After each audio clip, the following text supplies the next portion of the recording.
Afa's long walk home. The morning sun had just begun to glow softly over the rooftops of the small neighborhood where Afa lived.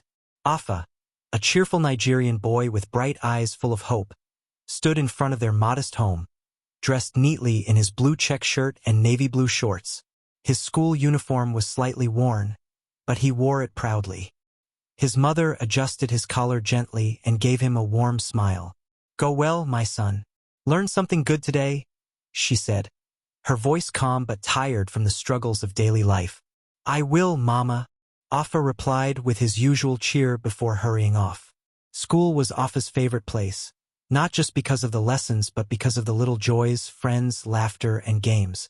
During break time, he and his best friend, Kunal, set up a small board near the classroom window and played chess.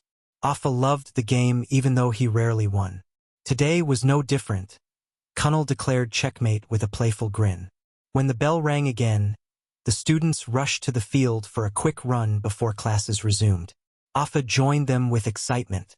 In the middle of the fun, his shoes slipped off his feet, but he didn't notice. He kept running, laughing with the others until the bell signaled the end of break. Breathing heavily and still smiling, he returned to where he had left his things. But when he looked around, his smile slowly faded. His shoes were gone.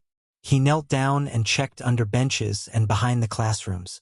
He searched the field, even asked other pupils, but no one had seen them.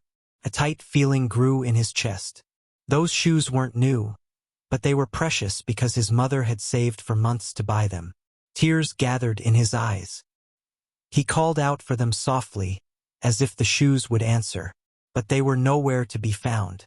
When school ended, the sun had grown harsh and unforgiving. The ground was hot beneath his bare feet. Each step burned, and Afa winced but kept walking. Tears rolled down his cheeks, not only because of the pain but because he knew his mother would be disappointed. By the time he reached home, his feet were dusty and sore. His mother saw him and her eyes widened. "Afa, where are your shoes?"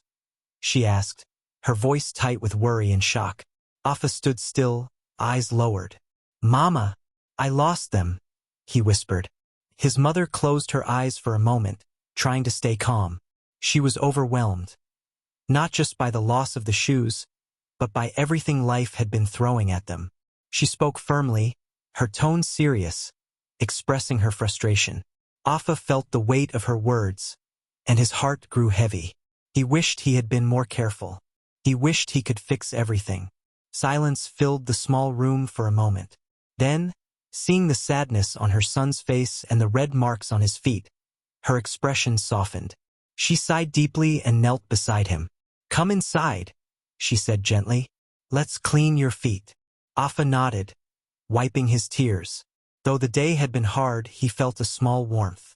Even through disappointment and struggle, love still found a way to speak softly.